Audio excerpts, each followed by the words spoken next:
जयघोष गणेशाचं Galaxy pitch कंपनीमध्ये अंडर हे मी जयघोष गणेशाचं गाणं रिलीज करतो आहे. पहिल्यांदाच नीताजींनी कंपोज आणि त्यांनी स्वतःच गायलेलं आहे. सो हे गाणं करताना आम्हाला खूप मजा आली, आम्ही खूप एन्जॉय केलं आणि गाणं तसं खूप पॅपी आणि गणपतीचं टिपिकल ढोल ताशेवाले गाणं असतं तसं हे गाणं आहे. सो सगळ्यांना आवडेल, तुम्ही सगळ्यांनी ऐका एकदा आणि त्याला खूप खूप शेअर करा. आणि हे गाणं हे संपूर्ण गाणं आपल्या यूट्यूब चॅनलवरती अवेलेबल आहे. सो नक्की बघा आणि शेअर करा. यूट्यूब चॅनल नाव काय? नीता जांभोटकर ऑफिशियल. यूट्यूबचं नीता जांभोटकर ऑफिशियल या चॅनलवरती आहे.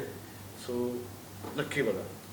नीता मॅडम, जयघोष गणेशाचा मला वाटतं ह्या नावातच बरंच काही आलं आणि आपण देखील गणपती बाप्पा मोरया हे बोलून सुरुवात करूया.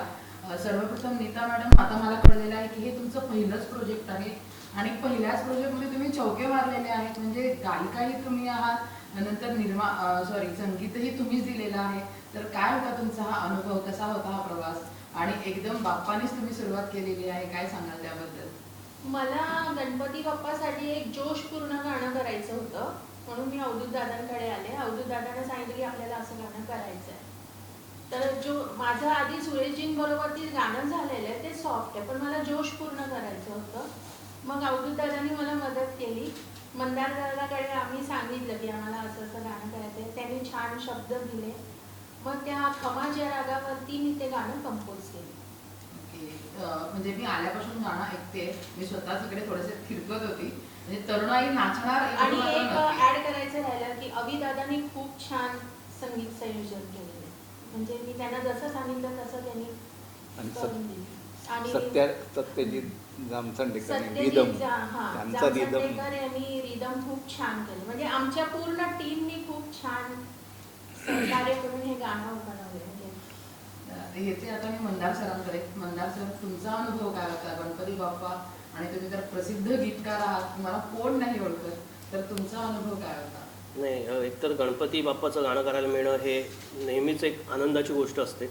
आणि म्हणजे मला असं वाटतं की साधारण 2010पासून मी काम करतो आहे असं म्हटलं तर ॲव्हरेज 2 गाणी अशी जरी म्हटली तरी 12 वर्षात 25 गाणी आपण गणपतीवर करत असतो प्रत्येक सीझनला, म्हणजे प्रत्येक गणेशोत्सवासाठी.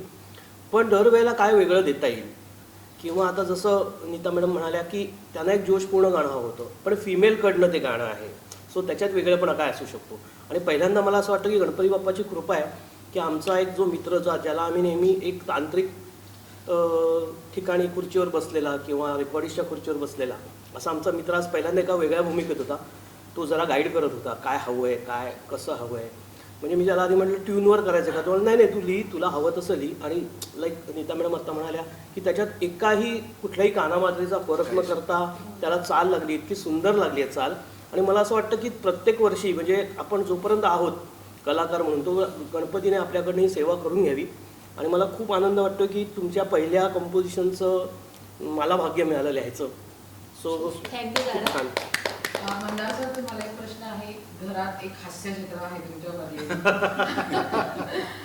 गीतकार म्हणून किती साथ मिळते किंवा सुचतात कशा या गोष्टी, कारण सतत त्या तुम्ही मूडमध्ये असता हसण्याच्या वगैरे, मग त्यावेळेला किंवा आजूबाजूला असं एक छान हास्यमय वातावरण असताना एखाद्या गीतकाराला गीत कसं सुचतं? नाही, हास्याच्या मूडमध्ये वगैरे असतो वगैरे सगळं बरोबर आहे. पण अनेकदा मी इतका तिरसट आहे, म्हणजे आपण कलाकार खरे तर बरेचदा तिरसटच असतो, की ती काहीतरी मला सांगायला आली की मी लिहितो यार वगैरे असं करून मी तिला, ती बिचारी काहीतरी सांगायला तरी परत जाते. मग ती पुढच्या वेळेला काहीतरी तिचं ॲक्ट करून दाखवायला येते, उद्या मी काय करणार आहे. तिथे जरा मजा येते, म्हणजे झुरळ करणं, सुसर करणं. त्यात झुरळ करायचं असेल तर मी तिला सांगतो अगं मग उलटी पड, आणि ती अशी तडफड, झुरळ नाही का उलटा पडत. तर ते आमच्या घरात गंमत चाललेली असते. पण गीतलेखन जसं मी आत्ता मगाशी अवधूतला मगाशी म्हटलं की हा कार्यक्रम झाल्यानंतर मी एका ठिकाणी जाणार आहे, एका मीटिंगला कॉफी शॉपमध्ये. तिथे मी बसून एक पुढचं एक गाणं लिहायचं आहे मला, ते मी तिथे बसून लिहीन. त्यामुळे त्याला काही अशी वेगळी प्रोसिजर नसते, पण आनंद असतो सगळ्या घरात. म्हणजे काहीतरी चर्चाही होतात कधी कधी. म्हणजे आता मी हिला सांगितलं की अवधूतचं गाणं आहे, तर तिला आधी वाटलं की अच्छा कंपोज करतोय का अवधूत, म्हणजे हा पण एक तुला मी हिंट देतोय की हे होऊ शकतं जर ठरवलं तर. म्हटलं नाही, तो एक्झिक्यूट करतोय. सो घरात चर्चा होतात आणि मजा येते.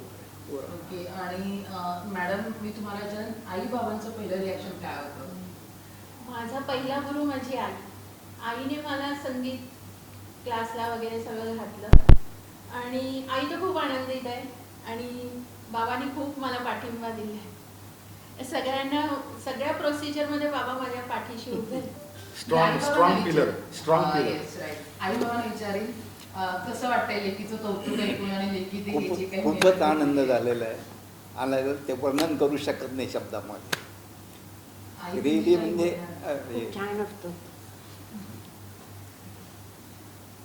खूपच हे वाटतं.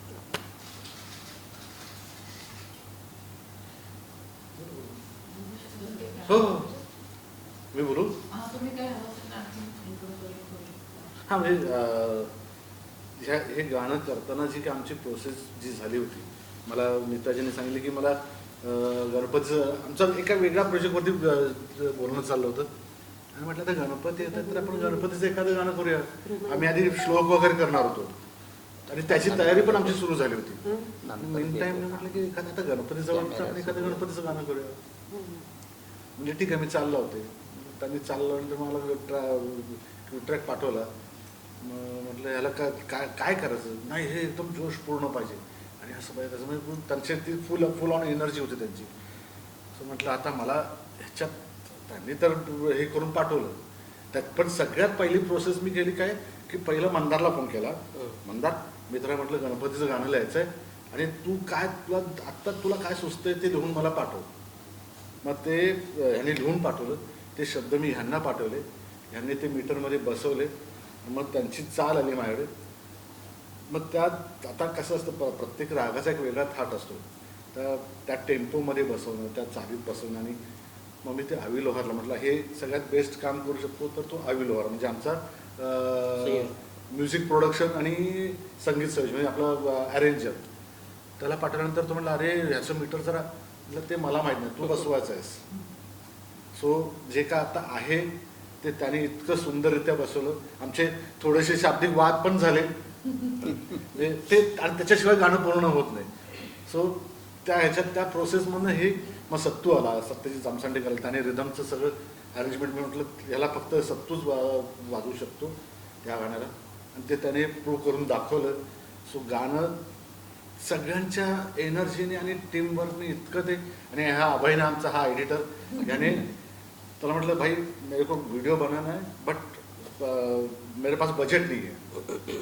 तर त्या बिचाराने सगळं मेकिंगमध्ये केलं आणि स्टॉक फुटेजमधनं तो इतका सुंदर व्हिडिओ झाला आहे की तुम्हाला सगळ्यांना आवडेल तो.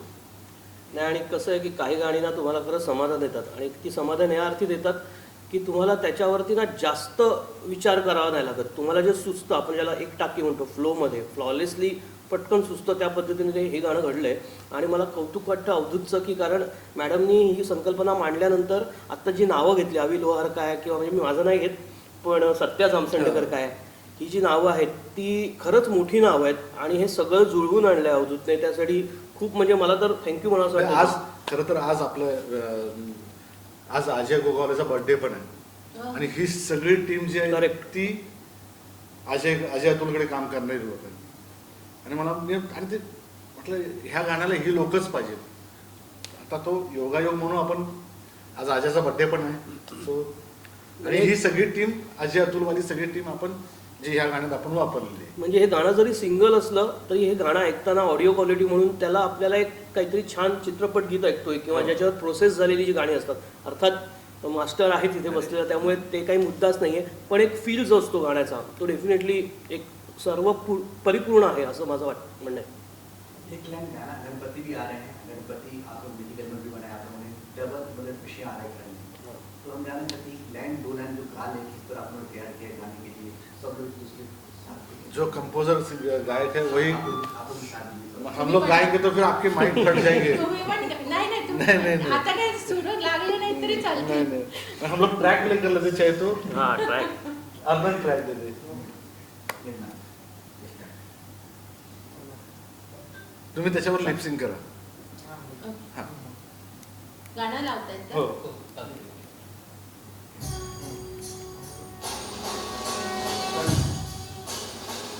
दे थोडा लावून. या यूट्यूबवरनं या गाण्याचा पूर्ण व्हिडिओ पण आपल्याला ऐकायला मिळेल. खूप मजा आली म्हणण्यापेक्षा खूप समाधान मिळालं हे गाणं करताना.